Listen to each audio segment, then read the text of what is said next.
Someone managed to steal $18 million worth of something. And somehow, nobody noticed. For months. Now, if you hear $18 million worth of anything, you probably picture cash, gold, jewelry. But this wasn't cash, it wasn't gold, and the thieves didn't smash their way into a vault. They didn't tunnel underground. They didn't even make the containers disappear. Instead, they quietly drained thousands of them, put them right back where they found them, and walked away like nothing had happened. But stealing it isn't even the strangest part. The strangest part, everyone thought it was still there. So what was inside the containers? Maple syrup. Which raises an obvious question. Who steals maple syrup? And an even better one, how on earth do you get away with it? Before we can figure out how someone stole millions of dollars worth of maple syrup, we have to answer a much stranger question. Why would anyone keep $18 million worth of anything sitting in one warehouse? Because unless you already know how this industry works, you're probably imagining a very committed pancake restaurant with a serious inventory problem. But no, Canada has a maple syrup reserve. And yes, that's a real sentence. Honestly, I had no idea this existed. But in Quebec, maple syrup isn't just something you pour on breakfast. It's an industry. Nearly 3 out of every 4 bottles of maple syrup sold anywhere in the world come from Quebec. It practically owns the market. When one place produces that much of anything, the weather suddenly becomes everyone's business. A cold spring can change everything. So can a warm winter. Or a bad harvest. One rough season and prices can jump fast. So the maple syrup industry came up with a surprisingly practical solution: a reserve. When production is high, extra syrup is stored away. When it's low, some of that syrup is released back into the market. It keeps shelves stocked and keeps prices from swinging too wildly. It's a pretty smart system. It also accidentally created one of the strangest robbery targets on Earth. By 2011, the reserve had grown so large that it no longer fit inside its main storage facilities. So thousands of extra barrels were moved into an overflow warehouse in rural Quebec. Just picture that for a second. Rows and rows of enormous white steel barrels, stacked high, lined up neatly, each one weighing nearly 600 pounds when full. Each one packed with syrup. To the people managing the reserve, it was just overflow storage. Nothing exciting, nothing suspicious. Just another warehouse full of inventory. But to someone else, it looked like opportunity. Now, let's say you're planning to steal maple syrup. First of all, bold choice.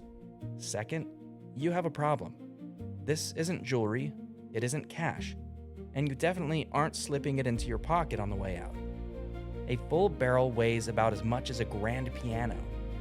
And there weren't just a few barrels inside that warehouse, there were thousands. So, what would you do? Seriously, how do you steal something that weighs nearly 600 pounds without anyone noticing? You can't just back up a truck, load a few hundred giant barrels, and hope nobody notices. That's not a heist. That's a forklift parade. And this is where the plan gets clever.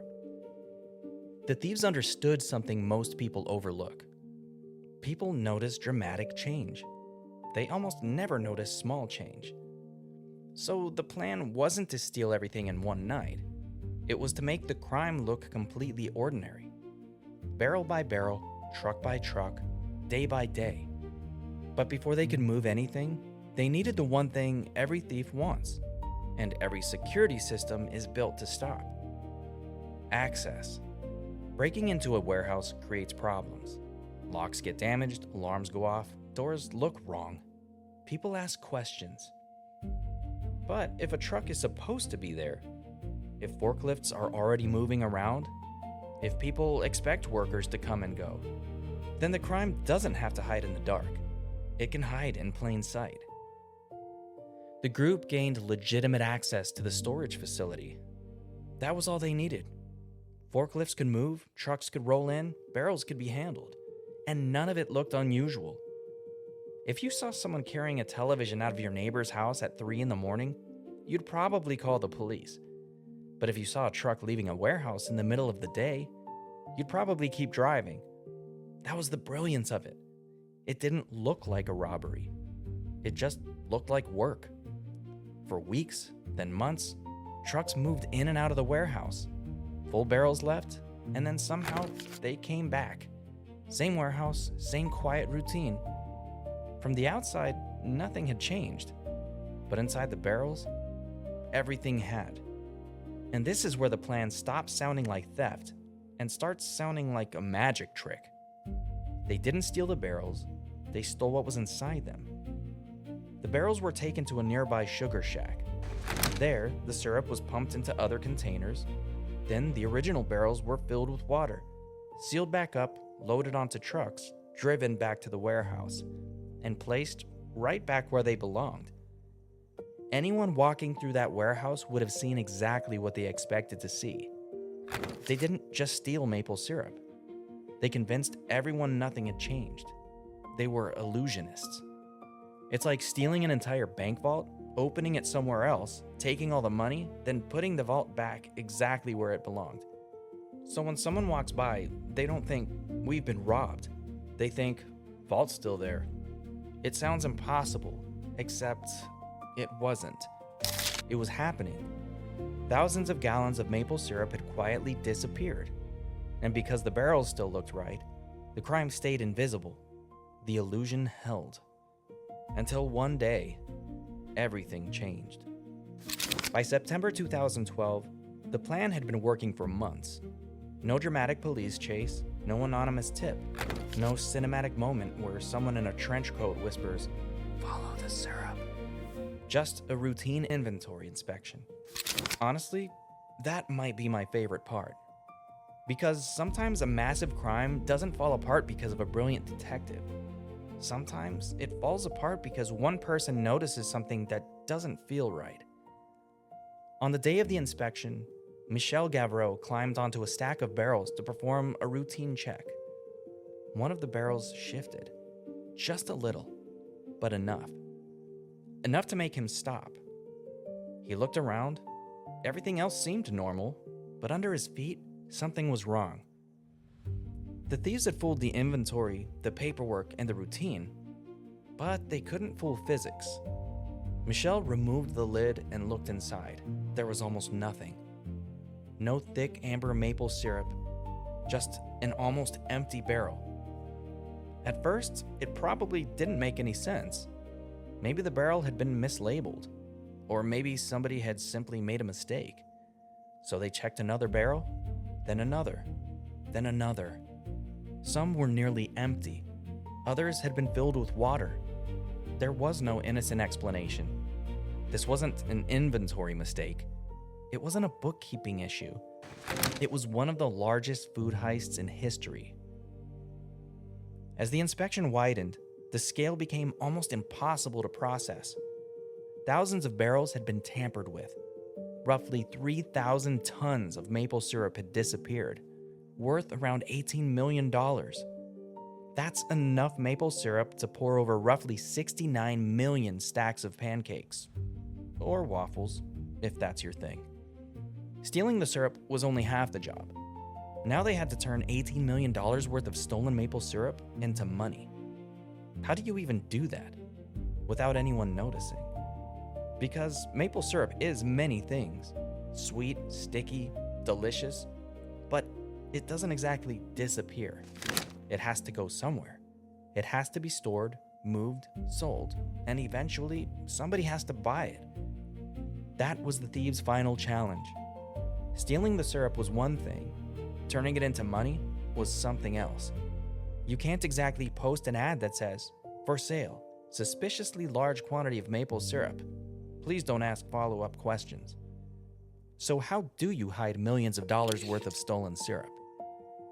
You don't. You blend it in. Investigators followed the trucks, then the sales records, then the warehouse inventories. Little by little, the trail started coming together. Some barrels were found in storage facilities. Others had already been sold to legitimate distributors, people who had no idea they were buying stolen maple syrup. And this is the part that still gets me. Some of that stolen maple syrup almost certainly ended up on somebody's pancakes, without them ever knowing. Not in a secret criminal hideout, not in some underground syrup speakeasy, just out in the world. In grocery stores, restaurants, maybe even someone's breakfast table. As the trail came together, a pattern started to appear. This wasn't one person with a truck and a dream. It was a coordinated operation. Some people moved barrels, some arranged transportation, some found buyers. One name kept appearing near the center of it all: Richard Valliere, a well-known Quebec syrup dealer with years of experience in the industry. That mattered because the stolen syrup didn't move through some secret black market. It slipped into the legitimate market. That's what makes this story so unsettling. They didn't beat some impossible security system. They exploited something much simpler: trust. People trusted the barrels, the labels, and the paperwork. They also trusted what was supposed to be inside was actually inside. For months, that trust was worth $18 million. But once the illusion cracked, it couldn't be repaired. The syrup had left a trail, and the people behind it couldn't erase it. Over the next few years, more than 24 people connected to the theft were arrested. There were prison sentences, there were fines. Investigators recovered much of the stolen syrup, but not all of it. Some of it had already been consumed, resold, mixed into the market, gone. The heist had changed the maple syrup industry too. Security around the reserve became tighter. Inventories became more frequent. Warehouses introduced stricter controls. Because once you discover that thousands of barrels can sit there looking perfectly normal while secretly containing water, you tend to check the barrels a little more carefully. And I think that's why this story sticks with people. At first, it sounds ridiculous. A maple syrup heist? Really? But the longer you sit with it, the less ridiculous it becomes. This was a story about patience, access, timing, trust, and the strange reality that something ordinary can become unbelievably valuable when enough of the world depends on it. Most criminals chase cash. These thieves chased breakfast. And for months, they almost got away with it. So the next time you reach for a bottle of maple syrup, just remember, you're holding one of the most valuable foods on Earth. One that was locked away in a guarded reserve. One that inspired one of the largest food heists in history. But your bottle probably came by much more honestly. If you enjoyed this story, I'd really appreciate it if you'd like the video and subscribe. There are thousands of unbelievable food stories still waiting to be told. Thank you for watching Eat This Story.